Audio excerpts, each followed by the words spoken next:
A ver, el título de la charla era esto, ¿no? Prevención de futuros suicidios. La verdad es que, o sea, la vida vale más la pena vivirla que, o sea, uno se suicida cuando la vida deja de valer la pena vivirla, ¿no? Con lo cual, yo, si alguien se quiere suicidar, vía libre, y ya está. Digamos, sí, y, o sea, más bien, desde mi punto de vista, cuando alguien se suicida, es un fracaso no para él, sino para la sociedad, porque no da motivos para vivir la vida con sentido. Entonces deja un momento de valer la pena seguir viviendo y uno prefiere morir, ¿no? Y de hecho la mayor parte de suicidios, estoy hablando de España ahora, ¿no? La mayor parte de suicidios son de hombres y mujeres de 70 años para arriba, o sea que ya han perdido el sentido de su vida, de la familia muchas veces. Entonces, ¿para qué seguir dando trabajo a los médicos geriatras de la Seguridad Social si no tiene mi vida ya ningún sentido ni ninguna finalidad? Y, o sea, aquí en España de promedio se suicidan 12 personas al día. Sí, pues uno puede parecerle que es mucho, a otros que tal vez pues no es tanto. O sea, es uno de los países, España, donde hay menos suicidios de promedio. Digamos, aquí hay 8,8 suicidios por cada 100.000 habitantes en el año 22, que son los últimos datos que hay fiables, ¿no? El año 22, pues esto hubo 8,8 suicidios, o sea, casi 9 suicidios por cada 100.000 habitantes. Y en el mundo en general son casi 10 suicidios por cada 100.000 habitantes, 10 suicidas, ¿no? O sea que tampoco es tan malo vivir en España, digámoslo así, ¿no? Y lo que ocurre es que últimamente, desde el año 21 hasta aquí, ha aumentado sustancialmente el número de suicidios. O sea, hubo muchos durante la pandemia, hubo un pico alto de personas que se quitaron la vida. Pasad, aquí hay sillas. Ven, aquí hay más sillas, sí. Y dan la misma gaipiriña aquí que allí. Sí. Sí, y si se miran estadísticas en relación a los sexos, pues hay muchos más hombres que se suicidan que mujeres. Digamos, ya os he dicho que el promedio es de 8,8 por cada 100.000 habitantes. Si se mira hombres, son casi el 14%, digo, 14 hombres por cada 100.000 habitantes. Y en cambio mujeres, son 4 mujeres por cada 100.000 habitantes. O sea que hay el triple de hombres, más del triple de hombres que se suicidan que de mujeres. Y pues, o sea, los motivos, ahora no voy a entrar en ello porque son motivos sociológicos, psicológicos. Sabéis que la mayor parte de hombres, por lo menos que ahora ya tienen cierta edad, como la mía, por ejemplo, que no os diré qué edad tengo porque soy muy coqueto, pero los hombres de mi generación están todos, si no todos, casi todos jubilados ya. Y en términos generales, cuando un hombre se jubila, pierde el sentido de su vida, porque el sentido de su vida era básicamente el trabajo, y del trabajo no solo deriva los ingresos económicos, ¿no? Sino que del trabajo, aunque cada vez menos entre los jóvenes ya no están así, pero de la ocupación laboral de un hombre, sobre todo, ya os digo, de los que ahora están jubilados o ya sobreenvejecidos, de su ocupación laboral deriva un montón de factores que dan sentido a su vida, ¿no? Pues, ya os digo, los ingresos económicos para empezar, pero luego un horario diario que lo marca el trabajo, unas vacaciones anuales o semestrales que lo marca el trabajo, un estatus social que lo marca el trabajo, y el estatus significa cierto barrio para vivir, o por tanto con cierta red social, con cierto prestigio o falta de prestigio, un coche. Es decir, que el trabajo deriva una identidad completa, no solo unos ingresos mensuales, y los hombres en general, pues cuando entran en este periodo de jubilación, pues pierden el sentido de su vida, mayoritariamente. Las mujeres no tanto, porque están enraizadas en la familia, y los hijos y los nietos pues dan mucha tarea y mucho sentido a la vida, ¿no? Pero por ejemplo es preocupante porque las mujeres jóvenes, también, o sea, jóvenes me refiero, de 15 a 29 años, que son estos fragmentos, estos clústeres que se llaman, pues ha habido un disparo de los suicidios entre las chicas de esta edad. Que he estado buscando datos, por ejemplo, en el 21, el año 2021, hace 3 años, chicas de 15 a 29 años hubo 79 suicidios. Y el año 22, o sea, el año siguiente, hubo 120 suicidios. O sea, 5 veces, digo, el doble, no, 2 veces más que el año anterior. Y esto ha ido en aumento, ¿no? O sea, que las chicas jóvenes, como os digo, están multiplicando su pérdida del sentido de la existencia, ¿no? Por eso es tan importante la educación espiritual de los niños y desde mi punto de vista es un tema de extrema urgencia, la educación espiritual, ¿no? Digamos que la educación espiritual no es ni una educación confesional, ni es una educación religiosa, o sea, estoy hablando de otra cosa distinta, y después os daré las pautas concretas que desde mi punto de vista ha de tener una educación espiritual de los niños, al margen de si además se les da una educación confesional, sean musulmanes, sean católicos, sean protestantes, da igual, ¿no? El problema grave es que hay tanto prejuicio y que también estoy sorprendido que seáis tantos, porque en general, alguna vez que he hablado del tema de educación espiritual de los hijos, de mis hijos, tengo 3 hijos, ¿no? 3 hijas, vaya. Y pues mencionar ese tema suscita tantas perspicacias, o sea, ya quieres meter a nuestros hijos en una secta, o este hombre es un pedófilo que quiere, como estamos viendo, pues abusar de los niños, todo ese tipo de cosas, ¿no? O a ver si van a quitarnos el dinero a través de meter a nuestros hijos en una pirámide de estas de estafa. Y esta es la reacción habitual, o sea, espiritualidad, niños, perversión segura, o secta, o algo por el estilo, ¿no?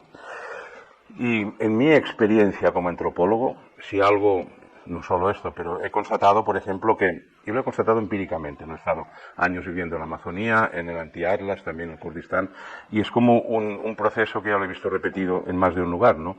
Que cuando una sociedad humana pierde sus valores espirituales, es el primer paso para la decadencia de la sociedad. O sea, a partir de la pérdida de los valores espirituales se pierden los ritos iniciáticos, si no se han perdido de antes, pero generalmente se pierden después los ritos. Y al perder los ritos, pues se pierde todo lo que aportan los ritos, que es orden en la sociedad, a nivel colectivo y a nivel individual, aportan valores, aportan estabilidad los ritos. O sea, y para mí el estado técnicamente se denomina anomia, el estado en que vive hoy día todo Occidente, por no decir todo el mundo, ¿no? O sea, anomia es un término técnico que acuñó Durkheim, Emil Durkheim en el siglo XIX, precisamente haciendo estudios de sociología y antropología del suicidio. Y anomia significa falta de normas, o sea, no caos, pero anomia, sabes, un prefijo que es negativo, y nomia significa normas. Entonces, toda sociedad ha de tener unos objetivos claros, para las personas que nacen en el seno de aquella sociedad, unos objetivos claros y un método, digamos, o un camino para alcanzar estos objetivos. Y ya está. Y entonces, cuando esto está armonioso, no sé, por ejemplo, los años que estuve viviendo en la Amazonía, no brasileña, sino ecuatoriana, pues era simple, digamos, ahora voy a esquematizarlo, ¿no? Pero pues todos los niños, con 7 años o 8 años, 6 años, les dices, ¿qué serás cuando seas mayor? Dicen, pues un buen cazador y cuidaré de mi familia. Y ya está, ¿no? Y las mujeres, las niñas, pues tendré una familia, tendré una chacra, una huerta y alimentaré a mi familia con esto. Bien, el objetivo es este, ¿no? O sea, quieres ser respetado por tu sociedad, quieres ser reconocido, pues si eres hombre, sé un buen cazador, un buen guerrero, para defender los tuyos, entonces tienes que aprender a construir cabañas con troncos, etcétera. Este es el objetivo. Y luego, el método, pues fácil. O sea, los padres, cuando un niño tiene 7 años, le regalan una cerbatana así pequeñita, y el niño empieza a cazar ya pues pequeños roedores y pajaritos, y empieza así a aprender a cazar, a seguir rastros. Pues igual de noche se mete solo por la selva con 10 años para ganar temple, ¿no? Para perder el miedo a meterse en la selva. Y ya está. O sea, el objetivo y el método encajan y no hay más problema, ¿no? Pero en nuestra sociedad la anomia es tremenda, ¿no? O sea, a cualquier chico de 15 años, que no sé si hay alguno por aquí, no. Por ahí hay 15 años, no, creo que no, ¿eh? O sea, cualquier chico, digamos, si uno le pregunta, ¿qué quiere ser de mayor? Pues ya sabéis, la mayoría lo que van a responder, rico. O sea, no arquitecto o un buen padre de familia. Hoy día la mayoría te dicen rico, quiero ser rico. Bueno, no, y estoy simplificando, por supuesto, ¿no? Pero es así. Dices, bien, pues el objetivo que nuestra sociedad te propone para que seas un hombre respetado cuando llegues a adulto es ser rico. Perfecto. Ahora, ¿cómo se hace esto? O sea, el método. ¿Y qué dice nuestra sociedad más allá de los centros espírita? Pues te dicen, oye, tienes que ser respetuoso con la autoridad, llegar puntual a los lugares, no robar, no estafar, no mentir, etcétera, etcétera, ¿no? Total, que el chico, con 14 años o 13, dice, bueno, o sea, objetivo, ser rico. método para llegar, respetar la autoridad, ser trabajador, etcétera, etcétera. Y ya sabéis lo que pasa, a los 16 años se pone a trabajar con una moto repartiendo pizzas y a final de mes 600 euros. Ahora no sé exactamente cuál es el sueldo mínimo, pero es esto, ¿no? Claro. Y si el chico dice, a ver, 600 euros, no, yo lo quiero ser rico. Mis 600 euros entre la gasolina que me he gastado para la moto y esto y lo otro, es que así, a ver, hago cálculos, necesito 5.000 años para llegar a ser rico, o sea, imposible. Entonces, esto es la sociedad anómica, donde los objetivos y los métodos o los medios para llegar a estos objetivos no encajan de ninguna manera, ¿no? Y de hecho en nuestra sociedad, como esto es flagrante, ahora repito, lo estoy simplificando mucho porque no es una conferencia de psicología, pero digamos el esquema es este, ¿no? Entonces, y esto tanto para hombres como para mujeres. Entonces, pues no queda más remedio que saltarse alguna de las dos variables. Entonces, hay chicos y chicas, ¿no? Que dicen, bueno, como ya veo que si soy obediente, trabajador, llego puntual, no miento, no estafo, tal, nunca voy a llegar a ser rico, pues ya me autonombro fracasado de entrada, ¿sabéis? Perdón, lo del fracaso aprendido, que se llama. Ya ni lo intento, entonces ya sé que soy un fracasado, me voy a conformar con 600 euros al mes y cuando sea un poco mayor 1.000 euros, milurista y ya está, ¿no? O sea, a los 15 años ya me autodeclaro fracasado de por vida, porque no voy a conseguir nunca el objetivo que mi sociedad me está proponiendo. Y hay otros que hacen lo contrario, quizá el objetivo es hacerse rico, siguiendo los medios que me indican de honestidad y tal y trabajo, no lo voy a conseguir nunca, pues punto. Me salto los medios porque voy a ser rico si este es el objetivo. Entonces, si hay que traficar, si hay que mentir, si hay que robar, lo hago, pero yo me hago rico, ¿no? Entonces, y este es el futuro que hay para nuestros hijos, ¿no? Con lo cual es raro que no se suiciden más, la verdad, porque hay una conciencia de esto. Entonces, como os he dicho antes, que como antropólogo lo he visto ya varias veces, que cuando una sociedad pierde sus valores espirituales, a continuación pierde los ritos, que es lo que da orden a la sociedad y estabilidad, y ahí empieza ese estado de anomia, sea tan grave como hay en nuestra sociedad, que es muy grave, o sea, no tan cruel o no tan cruento como he visto en otras sociedades, ¿no?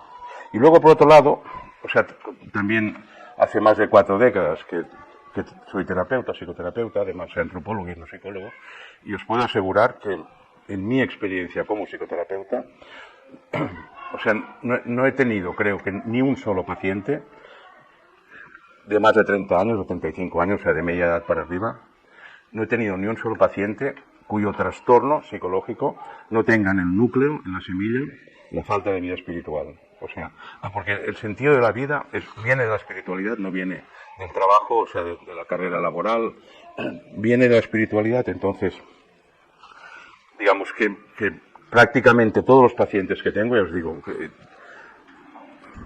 tienen un trastorno psicoemocional, por esto buscan un psicólogo y no el sacerdote o el chamán, tienen un trastorno psicoemocional consecuencia de no vivir una espiritualidad activa. O sea, una espiritualidad, digamos, que les ayude a percibir lo inefable de la vida, la temporalidad, que oriente al ser humano a transitar por el mundo, digamos, teniendo un objetivo, al final un destino y teniendo un origen, ¿no? Porque si una persona no tiene esto en su vida, se convierte en un individuo angustiado, porque al final es absurdo, y la vida es absurda en sí mismo, ¿no? Y de hecho, no soy el único psicoterapeuta que se ha dado cuenta de que el origen de la mayor parte de trastornos psicológicos es la falta de una vida espiritual que ubique, como decía el filósofo, al ser humano en el cosmos. Entonces, si una persona no se ubica en el cosmos, o sea que su vida tiene un sentido trascendente, en un sentido u otro, ¿no? Pues sufre de angustia, sufre de falta de sentido. Entonces, como os decía antes, por espiritualidad no entiendo ni voy a entender ni confesionalidad ni religiosidad. Para mí la espiritualidad es otra cosa, ¿no? Y más bien, aunque resulte paradójico, las grandes religiones, sobre todo monoteístas, nos han alejado de la espiritualidad a base de imponernos dogmas de fe, de imponernos prácticas vacías, o sea, ritos desactivados, etcétera, ¿no? O sea que la práctica espiritual que han impuesto las religiones en general, ¿no? Más bien son simples dogmas al servicio de una casta sacerdotal que quiere mantenerse en su estructura de control social y nada más que esto. Entonces, para mí os digo, o sea, la espiritualidad tiene que ver con la búsqueda de una experiencia de lo trascendente, de lo temporal, o sea, de reconocer que algo en mí va más allá de mis límites egoicos, de mis límites conscientes, de mi cuerpo, etcétera, ¿no? Y para mí es esto, simplemente, es decir, que es como el contacto o la sensación de trascendencia, para resumirlo en pocas palabras, ¿no? Para mí esto es la espiritualidad, o por lo menos la espiritualidad fundamental, ¿no? Luego hay muchas. Y de hecho, para tener esta sensación de trascendencia, un requisito previo es tener una vida psicológicamente madura. O sea, haber llegado a un cierto nivel razonable desde el punto de vista psicológico, de evolución psicológica, ¿no? Y para mí este es el problema principal, que la mayor parte de padres y de madres hoy día no tienen este nivel de madurez psicológica como para enseñar a sus hijos, pues esto, ¿no? Entonces, ya os digo, para mí espiritualidad, entre otras acepciones, significa confianza. Y después hablaré de esto en la espiritualidad. Significa identidad. Significa sentirse en unión y participar de algo indescriptiblemente grandioso. Digo, indescriptiblemente grandioso me refiero perceptible, pero no cuantificable, no describible, ¿no?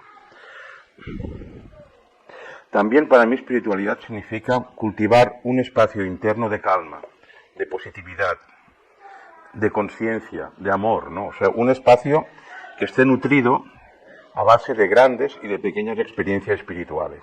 Y de hecho, hace más de 40 años que medito a diario y doy cada año dirijo un retiro de meditación. Y no es tan complicado. O sea, simplemente meditar significa esto, crear espacio dentro, un espacio libre de condicionamientos externos, de dogmas educativos, de negatividad, o sea, crear un espacio interior. Y para mí esto es la espiritualidad, ¿no? Y hay un cuento que me lo explico a mí mismo con frecuencia, ¿no? Que habla de una historia que habla de un maestro espiritual oriental, como todos estos maestros siempre son orientales, ¿no? Con ojos, mirada profunda, impecables en su presencia, que dirige un monasterio y tiene, pues, muchachos que van a ir a aprender a meditar, a orar, en fin. Y entre estos muchachos, entre estos aprendices, ¿no? Pues hay uno que es alcohólico y que cada 3x4 llega a meditarlas por la tarde, pues esto, ebrio y dando golpes y haciendo ruido, y todos los demás, pues, lo miran, ¿no? Y el maestro también, oye, cálmate, cállate, siéntate, no hagas ruido. Y el muchacho, no, ya, pero es que estoy borracho, es que no, bueno, pues no bebas, es que no puedo evitarlo, maestro, bueno, pues. Y cada 3x4 la misma historia, ¿no? Y un día el maestro le dice, a ver, ¿qué bebes? Y el muchacho le dijo, pues, se quedó así, el maestro le pregunta qué bebo. Sí, ¿qué licor, o sea, con qué te emborrachas casi cada día? Y yo, pues es igual, ¿no? Con ron, con gaipiriña, que sois brasileños, con gaipiriña. Y el maestro le dijo, sí, ¿y cuánta tomas? Y el muchacho le dijo, mira, es que no puedo evitarlo, maestro, de verdad, pero yo tomo 3 copas y ya está, ya me siento ebrio, pero no puedo evitarlo, ¿no? Y el maestro dijo, 3 copas. Bueno, sí, a veces llego a media botella. Sí, he comido bien aquel día, pero usted nos manda a hacer tantos ayunos y tanto ascetismo. Bueno, media botella, bueno. Dijo, mañana trae 5 botellas de gaipiriña. Y todos los demás muchachos se quedaron atónitos, ¿no? El maestro pidiendo alcohol, Dios mío, ¿no? Pero qué pecado, qué cosa. Y al día siguiente el muchacho pues llegó con 5 botellas de gaipiriña y el maestro dijo, ahora a ver si trae 2 copas. ¿2 copas? Sí, trae 2 copas. El muchacho fue, regresó con 2 copas y todo el mundo estaba expectante, no todos los demás aprendices ahí. Y el maestro dijo, así que, a ver, ¿cómo va esto? Abre una botella. El muchacho abrió una botella. Ahora, pone una copa para ti y una para mí. Y todos los demás estudiantes de espiritualidad, ¿no? De espírita y de espiritualidad y de budismo, estaban todos allí. Se quedaron todos perplejos de que el maestro había pedido a este ebrio, a este muchacho que no respeta las normas de este monasterio. Y el muchacho pues puso tímidamente 2 copas y el maestro, dame una, ¿no? Y, a ver cómo te lo bebes. Y el muchacho, pues avergonzado, bebió poco a poco. Y el maestro dijo, esto es. Se lo bebió todo. A ver, pon otra copa. Dices que media botella, pon otra. Total, todos los estudiantes se quedaron perplejos de que este famoso y respetado maestro espiritual acaba de tomarse un vaso de gaipiriña, ¿no? De alcohol. Y el maestro dijo, otra, venga, sirve otra ronda, ¿no? Y el muchacho, pues tímido, 2 vasos más. Y claro, el tercer vaso, el cuarto vaso, pues el muchacho empezó a esto, ¿no? A perder el equilibrio. Ya estaba borracho, ¿no? Y el maestro, vamos a tomar más, ¿no? Y el muchacho ya no sabía qué decir y todos los demás muchachos estaban atónitos, ¿no? Y venga, hasta que el chico cayó redondo al suelo ya, ebrio, no pudo ni aguantar el equilibrio. Y se habían tomado tal una copa, digo, una botella, ¿no? Media botella, maestro, media botella. El discípulo y el maestro dijo, pero quedan 4 botellas, aún abrid otra botella. Y bla, bla, bla, se acabó las otras 4 botellas, ¿no? Y todos estaban estupefactos, o sea, no creían lo que estaban viendo. Y el maestro dijo, bueno, ya es hora de descansar, venga, todo el mundo a dormir, y mañana a las 4 de la madrugada, como cada día, aquí a seguir meditando, ¿no? Y al día siguiente, pues, estaban todos, pues que no sabían ¿no? qué decir, y el muchacho, pues, claro, lo miraba, y se ha bebido 4 botellas y media él, y yo media. Yo me caí redondo, y él, pues, y el muchacho le preguntó, maestro, ya sé que no se pregunta nada a un maestro, que es una falta de respeto preguntar a algún maestro, pero ¿cómo se lo ha hecho? Y el maestro le dijo, ¿tú crees que 5 botellas de gaipiriña pueden ensuciar un océano? ¿Entendéis? O sea, pues para mí la espiritualidad es esto también, cultivar este espacio interno, que es un espacio de paz, de seguridad, un espacio sin condicionamientos de ningún tipo, ¿no? Entonces, digamos, si aceptamos que existe esta realidad inefable, y digo inefable porque es indescriptible, pero no imperceptible, y esta es una diferencia que hay que tener en cuenta. O sea, todo el mundo espiritual es perceptible aunque no sea describible. Entonces, o sea, si aceptamos que hay esta realidad, también hay que aceptar que es imposible formarse una imagen completa de Dios, digamos, de lo espiritual, de lo trascendente, es imposible, ¿no? O sea, nuestro pensamiento depende de imágenes, en primer lugar, digamos, este lenguaje preverbal, después nuestro pensamiento depende de conceptos, y finalmente, pues, depende del pensar, ¿no? Pero no podemos pensar acerca de la totalidad, acerca del absoluto. No podemos pensar. O sea, pretenderlo es una falacia infantil, porque no se puede, ¿no? Entonces, esta dimensión absoluta de la espiritualidad solo se puede representar mediante símbolos, que es lo que siempre ha hecho el ser humano, ¿no? Mediante alegorías. Y un símbolo es mucho más que una palabra o un concepto. O sea, digamos, un símbolo puede representar el misterio, el gran misterio, aceptando que este gran misterio no puede ser ni descrito ni alterado. Vamos a decirlo así, ¿no? Pero con un símbolo, la cruz, por ejemplo, ¿no? Por eso cuando hay símbolos de lo absoluto, hay innumerables interpretaciones de símbolos. Si cogemos la cruz, por ejemplo, hay desde la teología de la liberación que hay en Brasil, por ejemplo, con el Casaldáliga, que en paz descanse, hasta el último cura pedófilo de pueblo, ignorante y bárbaro, pero todo esto está debajo de la cruz, ¿no? Porque es un símbolo, digamos, que puede aglutinar el misterio, y cada uno lo entienda como sea, ¿no? Entonces, yo diría que toda persona, todo ser humano, por propia experiencia puede reconocer que hay necesidades materiales y que por tanto hay que educarse, ¿no? O sea, nuestro cuerpo es material, necesita un cierto alimento, no podemos sobrevivir sin alimentos, sin tener cierta protección del medio cuando pues la temperatura es extrema. También cualquiera puede aceptar que hay necesidades psicoemocionales, empezando por nutrir nuestra dimensión psicológica y emocional, ¿no? Y necesitamos nutrirla.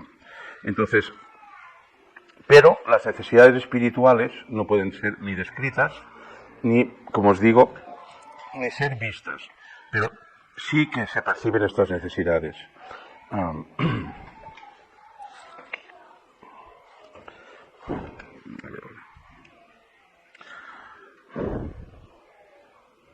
Sí, mira, tú una necesidad espiritual, es que me voy a soltar todo un trozo. O sea, las necesidades psicológicas son básicamente alimento del entorno. O sea, y por eso un castigo universal es encerrar a alguien en la cárcel o atarlo de algún palo, con lo cual se le priva de esta variedad de estímulos que necesitamos para vivir, que esto es nuestro alimento psicológico, ¿no? Las relaciones con los demás, por ejemplo, a nivel sexual, a nivel sensual, todo esto es alimento psicológico.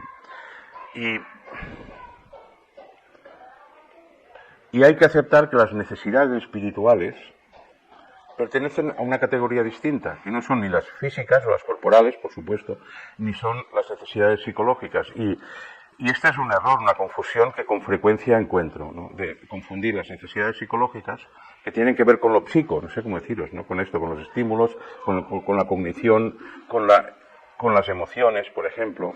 O sea, en nuestras sociedades occidentales hay una pésima educación emocional cuando la hay. O sea, digamos, castigar a un niño porque grita, como estos están aquí dentro gritando, esto no es educación emocional, esto es castrarlo.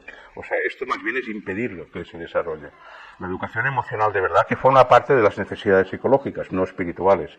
Os digo, no lo confundamos, ¿no?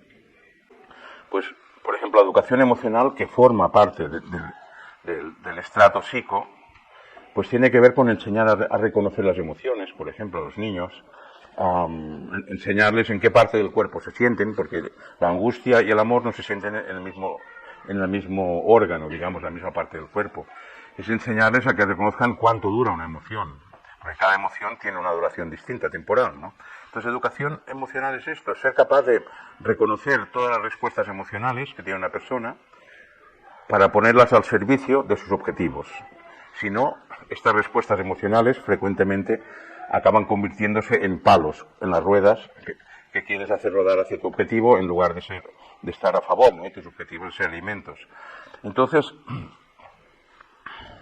yo diría que para entrar ya, para ir sintetizando, para hablar de la educación espiritual de nuestros hijos, no hay que complicarse mucho la vida, ¿no? O sea, no hay que ir a buscar complejidades teológicas o teóricas, ni mucho menos, ¿no? O sea, la necesidad espiritual y la educación espiritual empieza con algo tan simple como es la necesidad de pertenecer a un grupo. Lo que se llaman grupos de pertenencia, ¿no? O sea, cuando yo me siento perteneciente a un grupo y me fío de este grupo y me siento reconocido por este grupo, esto es el primer eslabón, digamos, de una educación espiritual. La segunda es tratar de entender, y es derivada de la primera, porque el sentido de la vida nos viene del grupo, no viene de la propia elaboración psicológica o neurótica del sujeto. Ahí no sale, ¿no? Entonces, digamos, es el grupo, empezando por la familia, el que me otorga un lugar en el mundo. Y esto es fundamental para la educación espiritual. O sea, ¿cuál es mi lugar en este mundo? Y le digo un sentido tanto concreto como más filosófico, ¿no? Como Heidegger, ¿no? De cuál es el lugar del ser humano en el cosmos. Pues empieza por la familia, empieza por sentirme que en este contexto humano, en este grupo inmediato, digamos, consanguíneo o no, tengo un lugar y ocupo este lugar. Esto tiene que ver, pues ya digo, como con los primeros pasos de una educación espiritual. Y a partir de aquí, de saber cuál es mi lugar en el mundo, digamos, como extensión de mi lugar en la familia, de ahí puedo hacer otro paso y reconocer que mi vida tiene un sentido y que la vida me ha sido otorgada con algún significado, ¿no? Y con un origen y con un destino, que para mí es ¿cómo os diría? Es como la última asignatura de la educación espiritual, es ser capaz uno de reconocer su origen y su destino. O sea, de dónde venimos antes de nacer y dónde vamos después de morir, que por otro lado son los grandes interrogantes de la humanidad que dan sentido a la existencia y que en Occidente lo hemos perdido completamente, ¿no? O sea, ¿qué sentido tiene para mí la vida? Significa, ¿de dónde venía antes de nacer? ¿Dónde estaba? ¿En algún lugar? ¿O ha sido solo un cruce realmente de cromosomas al azar? Y cuando muera, ¿qué va a pasar, no? Mi cuerpo se descompone y ahí se acaba todo, entonces esto es muy angustiante. ¿Para qué trabajar? ¿Para qué sufrir? ¿Para qué esforzarme y aguantar a mi familia y todo lo demás, no? Digamos, entonces este sentido trascendente, que os digo es como la base de la espiritualidad, no puede depender ni de uno mismo ni de modas culturales, porque entonces no es trascendente. O sea, cuando hay modas, significa que el sentido que la moda pueda transmitir no es estable, porque las modas sabéis que vienen y se van, y duran 4 días. Y un sentido que salga de la espiritualidad debe ser un sentido al cual podamos recurrir en cualquier momento de la vida, en cualquier situación. Y esto es lo que implica una experiencia espiritual, que uno puede recurrir a ella en cualquier momento de la vida, ya os digo. Y entonces, cuando un niño carece de este armazón espiritual, porque hay un vacío en la sociedad, que es lo que está pasando hoy día en Occidente, ¿no? ¿Qué pasa? Que al llegar a la adolescencia, cuando se empiezan a hacer las preguntas sobre el deber, que es otra de las expresiones de la espiritualidad, ¿por qué debo y por qué no debo hacer esto o lo otro, ¿no? Entonces, cuando un adolescente, como os digo, llega a esta primera juventud y empieza a hacerse estas preguntas y la sociedad no le ha dado una estructura espiritual para responderlas o para buscar su respuesta, digamos, no se trata de responder dogmáticamente, sino entonces lo que sucede es que los adolescentes empiezan a fantasear con su origen y con su destino y ahí, digamos, es donde empieza la neurosis y con frecuencia el suicidio, ¿no?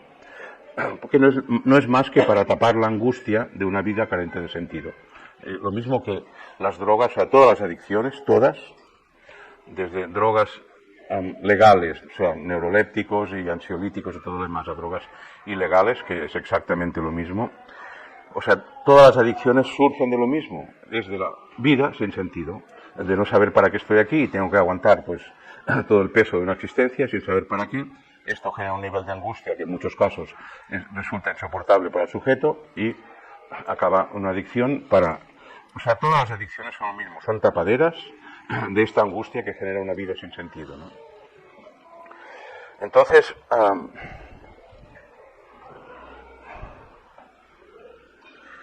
sí, y la necesidad de una educación espiritual no tiene por qué ser religiosa, como os digo. O sea, uno puede creer en la energía primigenia que generó el Big Bang, por ejemplo, y que forma parte de mí y está en mi vida. Uno puede creer, yo qué sé, en la cadena del ADN y que yo soy el extremo de esta cadena que viene desde tiempos míticos del ADN. Da igual. O sea, pero la espiritualidad es sentir que formo parte de algo mucho mayor que mi propia individualidad limitada, ¿no? Y os digo, y aquí hay otra divergencia entre las necesidades psicológicas y las espirituales. Y es que las necesidades psicológicas o psíquicas son estrictamente personales. Por eso, generalmente, la satisfacción de las necesidades psicológicas genera problemas. Y yo diría que el 99% de las familias tienen una guerra civil entre él y ella, o entre los padres y los hijos. Hay una guerra civil para satisfacer cada uno sus necesidades psicológicas, ¿no? Y hasta que no se llega a un acuerdo maduro, decir, bueno, pues un día hacemos esto, aunque a mí no me apetezca, pero a ti sí, otro día será al revés. Pero si no es así, la satisfacción, repito, de esas necesidades psicológicas genera conflictos en todas las familias. En cambio, cuando hablamos de necesidades espirituales, no es así. O sea, también las necesidades físicas generan conflicto entre las personas, ¿no? Porque es lo mismo.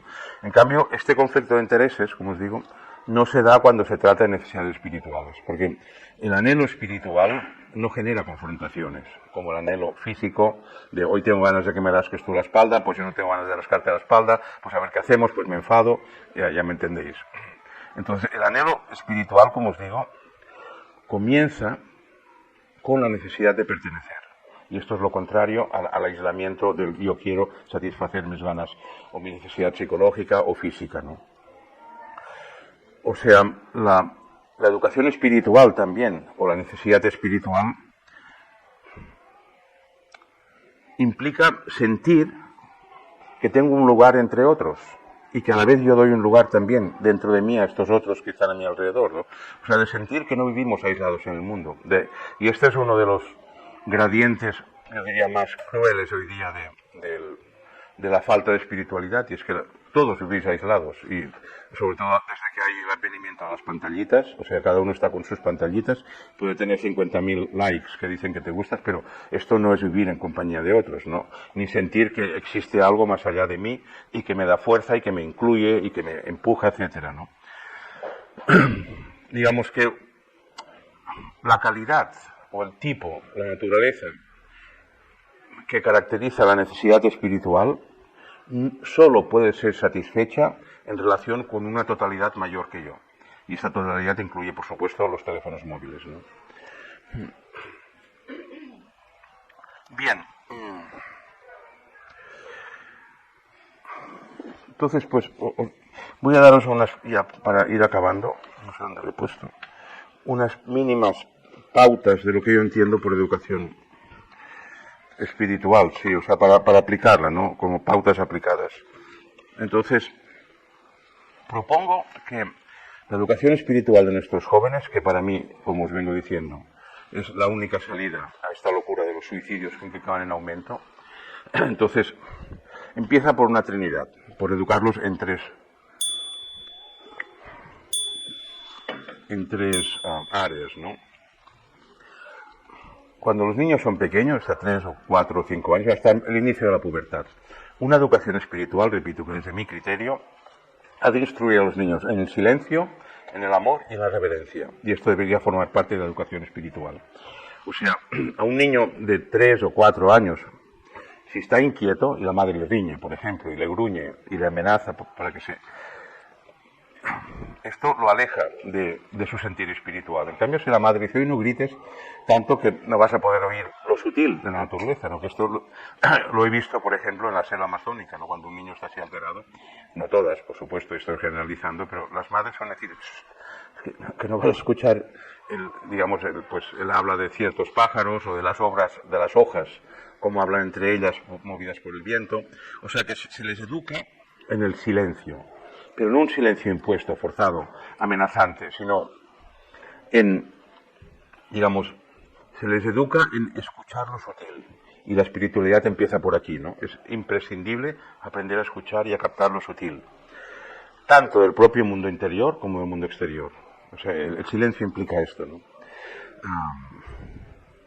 De hecho, en mi opinión, el nivel de excelencia o el nivel de evolución de una sociedad se mide por sus silencios. O sea, cuanto más silenciosa es una sociedad, para mí es indicio de mayor evolución, ¿no? Y, por ejemplo, en el campus que dirijo en Campanet Vives, que estáis todos invitados a venir, pues pasan muchos grupos. Al año pasan 5.000 personas, más o menos, ¿no? Hay grupos de yoga, grupos de meditación, grupos de no sé qué, de no sé cuántos. Y el silencio es uno de los indicadores del nivel de evolución de aquel grupo. Hagan lo que hagan. Da igual que sean grupos de psicoterapia grupal, gestálticos, que estos son ruidosos hasta el extremo, lo cual significa que son muy bastorros y muy poco evolucionados. Da igual, ¿no? Pero... Y hay otro indicio que tiene que ver con esto, que la persona que atiende los comedores, que atendía, ahora hemos cambiado, pero un día me dijo, ¿sabes qué? Yo ya sé el nivel de evolución espiritual de un grupo. Y dije, a ver, ¿cómo lo sabes? Bueno, la persona que lo tiene, o sea, tiene interés y se cultiva por dentro, pero no especialmente teórica. Me dijo, mira, como yo recoger el comedor, me doy cuenta de la evolución espiritual de un grupo por cómo han dejado el comedor cuando salen de cenar o de comer, ¿no? Entonces los grupos menos evolucionados, pues esto, dejan los platos ahí amontonados, manchas de vino en los manteles que les ha caído, trozos de pan por el suelo, etcétera. Y hay grupos que pasan por aquí, comen, y claro que los platos están usados, ¿no? En la cobertería, pero está todo impecable, limpio, pulcro, ni un trozo de pan por el suelo, como os digo, ni platos medio llenos porque se han puesto más comida de la que después iban. Pues esto, ¿no? Entonces, como os digo, para mí, de esta trinidad básica de la educación emocional, el silencio es el primer ingrediente, educar a los niños en el silencio. Repito, no en el silencio amenazante, sino que aprendan a escuchar lo sutil. El segundo elemento es educar a nuestros hijos en el amor, y con amor. Y entiendo amor como reconocimiento, no como abrazos babosos, ahogantes muchas veces, sino como reconocimiento. O sea, para mí amar significa reconocer, simplemente es esto, reconocer, ¿no? Digamos que el niño no tenga que hacer nada para ser aceptado por los padres o por los mayores. Sino, si el niño actúa así, pues actúa así. O la niña actúa así, o le gusta esto o lo otro, pues... Y para mí, os digo, amar no es una emoción, y es una confusión que pues es habitualísima, ¿no? Sino que para mí amar es una forma de relación basada en el reconocimiento del otro, sin más, ¿no?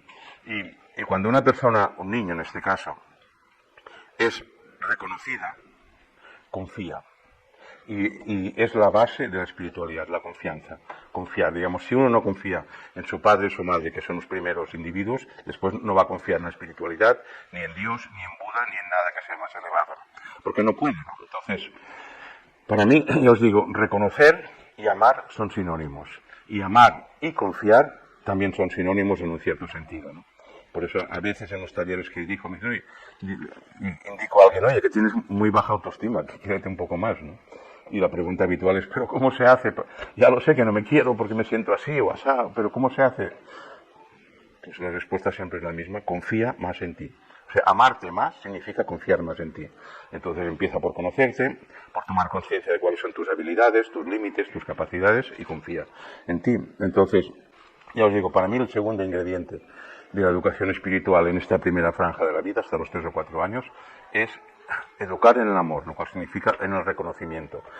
Y cuando los niños no son reconocidos, desarrollan los trastornos de déficit de atención. O sea, vosotros que estáis aquí en este centro esotérico espiritual sabéis más que yo de esto, que la atención es una forma de energía. Y es una forma de energía que se puede empezar a medir. Ya tenemos aparatos suficientemente sensibles como para medir la energía, que es esto que llamamos atención, ¿no? Y de ahí también que todas las tradiciones herméticas, hasta donde sé, todas, la primera y la última lección es control de la atención. Control no significa bloqueo, sino dirigir la atención con intención. O sea, saber dónde quiero dirigir mi atención, porque es una energía. Y los chicos necesitan esta energía para crecer saludables, ¿no? Y es algo que he hecho estudios sobre esto también. Y he observado que cuando un pequeño no recibe la atención suficiente de los adultos, empezando por sus progenitores, desarrollan conductas anómalas exactamente igual que cuando les falta otro nutriente. O sea, cuando les falta comida o les falta agua, por ejemplo, o les faltan juguetes para desarrollar su mundo emocional, psicológico. Es la misma conducta, ¿no? Entonces, cuando un niño no está recibiendo la atención, o sea, no es reconocido, en suficiente, digamos, cantidad de atención, se puede llamar así, aunque no es cuantificable. Pero si un niño no recibe suficiente atención, desarrollan estas conductas que se llaman para llamar la atención. Y este niño hace cosas para llamar la atención, pero no es porque sean mal niños, porque necesita. O sea, si un niño no tiene comida, roba la comida de la tienda de la esquina, pasa rápido y coge un plátano de la caja de plátanos porque es que tiene hambre, ¿no? Y no va a morirse de hambre habiéndole una caja llena de plátanos.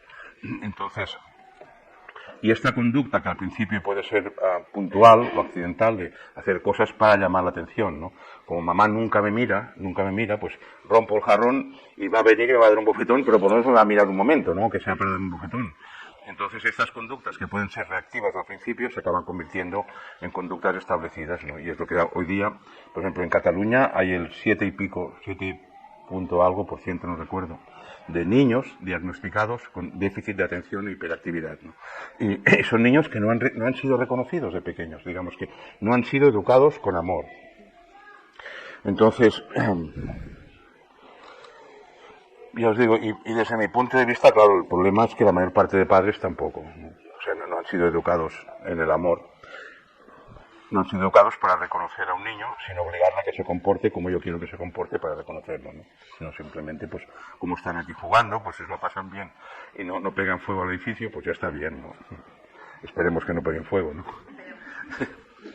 Bien, y luego el tercer factor de la educación espiritual en esta primera franja de edad, ¿no? Después hablaré de púberes, pero esta primera franja puramente de la infancia es la reverencia.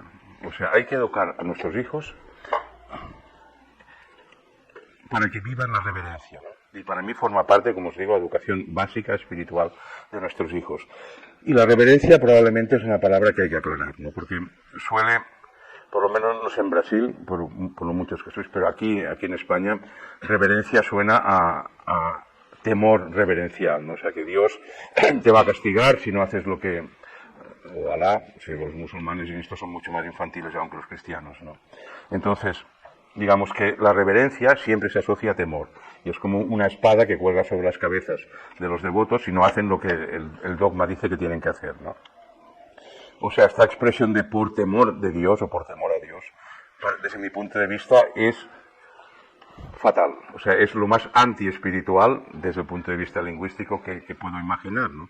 Porque si se concibe la divinidad o lo superior o el gran espíritu, como dicen los shius, ¿no? Como fuente de vida, digamos como espíritu universal que unifica, como eternidad, digamos, si la divinidad es entendida como amor, pues ¿cómo va a generar temor a sus fieles y les va a aterrorizar si no hacen exactamente lo que se ha dicho? O sea, es una cosa que para mí no tiene nada que ver con la reverencia en el sentido que doy a esta palabra, ¿no? Como factor de educación espiritual de nuestros hijos. Entonces, la reverencia en la educación espiritual no significa inculcarles temor ni terror para nada, ni mucho menos, ¿no? Sino que se refiere, en el sentido que yo le doy, y creo que es el término etimológicamente, o sea, es el sentido etimológico correcto, digamos, reverencia se refiere a un profundo respeto hacia algo o hacia alguien, ¿no? O sea, un respeto que se manifiesta en gestos, por ejemplo, en formas de hablar, en actitudes, digamos, es como la sumisión voluntaria al gran misterio, digámoslo así, ¿no? El gran misterio llámale el universo, el ADN, que no sabemos dónde viene, llámale Dios, o Alá, o Buda, o Zaratustra, da igual, ¿no? Pero para mí reverencia es esto, básicamente es esto, es aceptar que estoy por debajo de este gran misterio, del cual sé muy poco, y los humanos sabemos muy poco, y como sabemos muy poco de Dios, le hemos puesto 2 millones de palabras para referirnos al gran misterio, pues no sabemos casi nada de él, ¿no? O sea, digamos, reverencia, educar en la reverencia significa educar en que el niño sienta que hay algo superior a él, pero no algo a temer, sino algo superior, simplemente, ¿no? Digamos, como una existencia que arrebata al sujeto. O sea, y que a la vez está intrínsecamente relacionada con el nacimiento y con la muerte, o sea, con nuestro origen y con nuestro destino. Y esto significa transmitir confianza a los niños, ¿no? O sea, por ejemplo, hasta hace 2 generaciones, y en Brasil los indígenas yo lo he visto innumerables veces, ¿no? Pero aquí en España, por lo menos, y en Europa en general, pues hasta hace un par de generaciones, las madres solían consagrarse totalmente a sus hijos durante el primero o 2 primeros años de vida, ¿no? Y los llevaban cargados encima, había un contacto físico todo el tiempo, y los hijos iban aprendiendo las reacciones de la madre, a tensarse, a relajarse, por simpatía, ¿no? Con el cuerpo de la madre. Y iban cogiendo confianza a su madre, ¿sabéis? Y esto es básico, o sea, os digo, para mí la confianza es el primer y último ingrediente de la espiritualidad. Pues hay que educar en la confianza.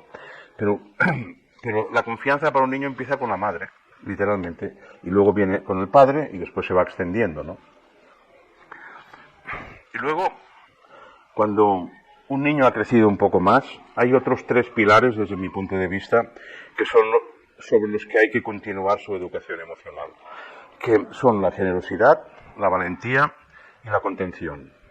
Y para mí, ya os digo, a partir de la pubertad han de ser estos 3 pilares. Y generosidad, o sea, generosidad no es paternalismo. Generosidad es otra cosa, ¿no? Generosidad implica ofrecer sin esperar nada a cambio, a veces ni el agradecimiento. Esto es generosidad, aunque muchas veces el paternalismo, que es fatal, se disfraza de generosidad. Y tanto se refiere a la generosidad a bienes materiales como ayudas altruistas, ¿no? Digamos, o gestos de solidaridad. Entonces, por ejemplo, generoso, ya que hablo de generosidad, ¿no? Es una de...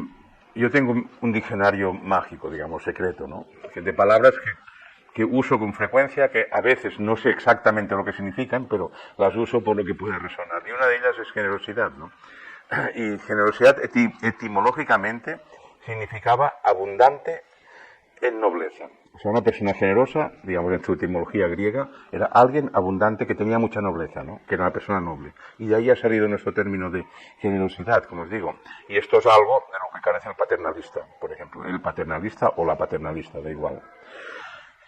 Digamos, ser generoso implica estar desapegado de lo material, o estar razonablemente desapegado, vivir libre de las cadenas del egoísmo, de la codicia, que todo esto sale del miedo, además, ¿no? Y la generosidad implica algo que también he aprendido entre los pueblos indígenas de Latinoamérica, implica que es más importante el nosotros que el yo.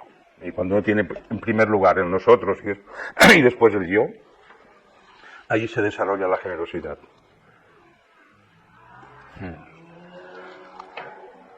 Luego, otro valor espiritual básico de esta segunda tríada, que suele ser malentendido, es la contención. O sea, educar en la contención no significa educar en la frustración ni en la castración inmediata de los impulsos, reacciones del niño. Nada que ver, ¿no? O sea, digamos, una persona que sepa reconocerse y sepa contener sus impulsos primarios y sus deseos es, en general, una persona que desarrolla una vida espiritual. porque esto implica disciplina. Y esto no tiene nada que ver con el ahogo de la frustración, más bien las personas que no tienen contención son las que se sienten frustradas y no consiguen lo que quiero ahora y aquí y para mí todo, ¿no? Entonces, digamos que una persona que aprenda contención tiene mucho camino ganado para el éxito de su vida, ¿no? Y la contención significa esto, ¿no? Es la capacidad para reconocerme y saber cuáles son mis límites. O sea, estar contento, esta expresión tan tierna, ¿no? Todos queremos estar contentos. Y estar contento viene de aquí, de estar contenido dentro de mis límites. Contento viene de aquí, ¿no? De estar contenido dentro de mis límites. Entonces, la contención, ya os digo, que no es amenaza, ni frustración, ni castración, sino que es enseñar a la persona disciplina, básicamente, ¿no? Que todo ahora y aquí no puede ser. O sea, lo cual no significa que seas un goloso, ni... No, pero todo ahora y aquí no puede ser. Entonces vamos a ver cómo nos organizamos para satisfacer este deseo que tienes, pero con contención. Y nada más. Y sí, y quería acabar esta charla de hoy con un cuento que parece que ayudó a un escritor húngaro a explicar la existencia de Dios en la época comunista. ¿Qué?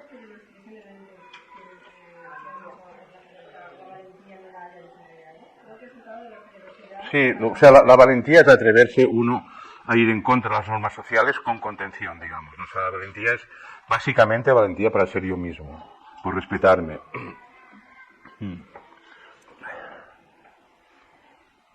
Sí, la valentía también implica no moverme esperando el reconocimiento de los demás permanentemente.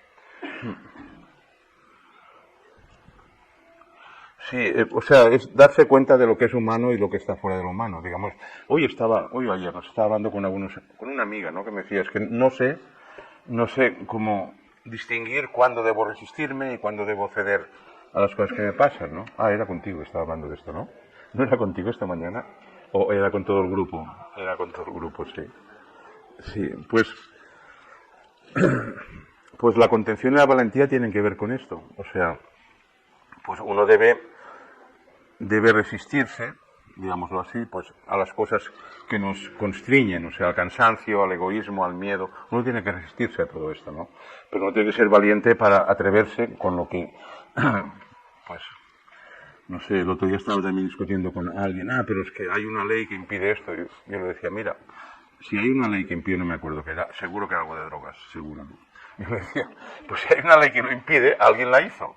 Entonces, esta ley se puede empujar y mira de cambiarla, ya está. O sea, las leyes naturales son otra cosa, ¿no?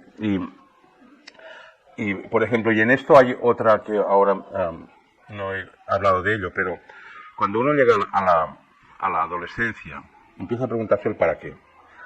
¿Y para qué está prohibido esto, no? Que ahora me ha venido a la cabeza. Y cuando hay una razonablemente correcta educación espiritual, los adolescentes tienen respuestas al para qué. O sea, cuando empiezan a preguntar ¿y esto para qué? ¿Y esto para qué? Significa que en la persona, en el chico o en la chica, se está empezando a despertar el sentido del deber. ¿Y esto por qué debo hacerlo? ¿Y esto por qué no debo hacerlo? ¿No? Entonces, el sentido del deber, una de las dos, o es un sentido espiritual y que hay lo que se llama una moral estructural, o sea, que por mi experiencia del mundo, y es una experiencia honesta, esto es bueno hacerlo o esto es incorrecto hacerlo, ¿no? Entonces, cuando hay una correcta educación espiritual, no hace falta que lean leyes, ¿no? Sino que un chico ya lo sabe, esto debe hacerse, ¿no? No sé por qué, pero debe hacerse. Y esto no debe hacerse. Y cuando no hay esta estructura, lo que hacen habitualmente es ir siguiendo lo que hacen los demás. Y ahora, pues, lo que hacen los influencers estos, o sea, estos payasos que están destruyendo la sociedad, no es broma, ¿no? Bueno, pues, como os decía, para acabar, un cuento que no sé exactamente dónde salió, pero tengo entendido que a un escritor húngaro de la época comunista le ayudó a explicar la existencia de Dios a sus congéneres, ¿no? Y el cuento habla de una mamá que estaba embarazada de 2 niños dentro de sí, pues llevaba 2 mellizos, ¿no? Y estando dentro del cuerpo de mamá, del vientre, uno de los niños le preguntó al otro, oye, ¿tú crees que hay vida después del parto? Sí, ¿no? Y el otro le dijo, hombre, pues claro, o sea, ha de haber algo después del parto, ¿no? tal vez estamos aquí para prepararnos para lo que viene después del parto. Y el primero dijo, todo esto que dices son tonterías, hombre. Después del parto no hay nada, no hay vida. O sea, ¿qué clase de vida te imaginas que puede ser después del parto? Cuando salgamos de aquí.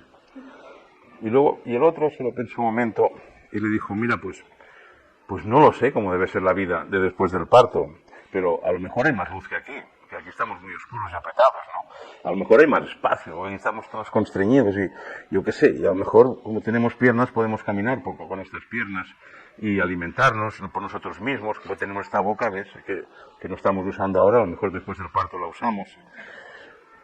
Y el primero de los niños, claro, dijo, esto que dices es una estupidez, es una locura, o sea, ¿cómo quieres caminar? ¿Y cómo quieres comer? Si ¿no ves que tenemos este cordón umbilical que ya nos alimentamos por aquí, pero es muy corto, esto no nos va a dejar caminar aunque tengamos piernas, ¿no? Digo, es ridículo, esto que estás diciendo es tonto, ¿no? Y dijo, mira, después del parto se acabó todo, y esto no tiene discusión, o sea, no hay vida más allá del parto, ¿no? Y el segundo que lo escuchaba así, estaba pensando, dijo, bueno, pues yo creo que sí. Será algo distinto de lo que estamos viviendo aquí dentro, tan apretados y nos alimentamos por el cordón.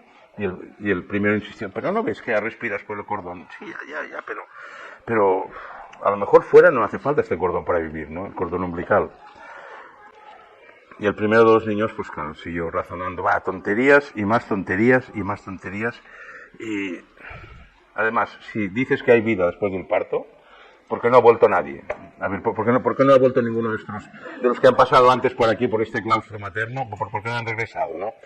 Y dijo, estás tonto, después del parto no hay nada, hay solo oscuridad, hay olvido, hay silencio, y no te creas que el parto nos va a llevar a ninguna parte, ¿no? O sea, esto son fantasías tuyas. Y el segundo, claro, lo escuchaba y decía, pues no sé, pero a lo mejor encontramos a mamá después del parto y nos cuida y nos alimenta. Y el primer niño dijo, mamá, ¿pero de verdad crees estas tonterías? ¿De verdad crees en mamá? ¿No ves que es ridículo todo esto? O sea, si mamá estuviera estaría aquí. ¿Y dónde está ahora mamá, no? Y el segundo, claro, escuchando las preguntas tan crueles y drásticas del primero, pues dijo con mucha calma, pues, no sé, a lo mejor mamá está a nuestro alrededor y no nos damos cuenta, ¿no? Y a lo mejor estamos envueltos por ella. O tal vez hasta a lo mejor estamos dentro de ella, dentro de mamá. Y es gracias a ella que recibimos este alimento por el cordón y el oxígeno. Y sin ella a lo mejor este mundo no podría existir, decía el segundo, ¿no? Y el primero dijo, bueno, mira, tú ya estás bien de discusiones tontas, ya no quiero, ¿para qué seguir? O sea, yo no puedo verla, no puedo tocarla, por tanto, es lógico y realista afirmar que mamá no existe. Y que después del parto aquí se acabó, ¿no? Y el segundo hermanito que estaba ahí dentro, apretado al primero, le dijo, pues mira, ¿sabes una cosa? Cuando estamos en silencio, si centro mi atención en lo que escucho, casi puedo notar la presencia de mamá. Y oigo su voz, que viene de fuera, ¿no? Así que cállate e inténtalo. ¿Entendéis? De aquí, educar a los niños en el silencio es un primer paso para la espiritualidad, pero esto no significa hacerlos callar a trompicones, ¿no? Gracias por vuestra atención.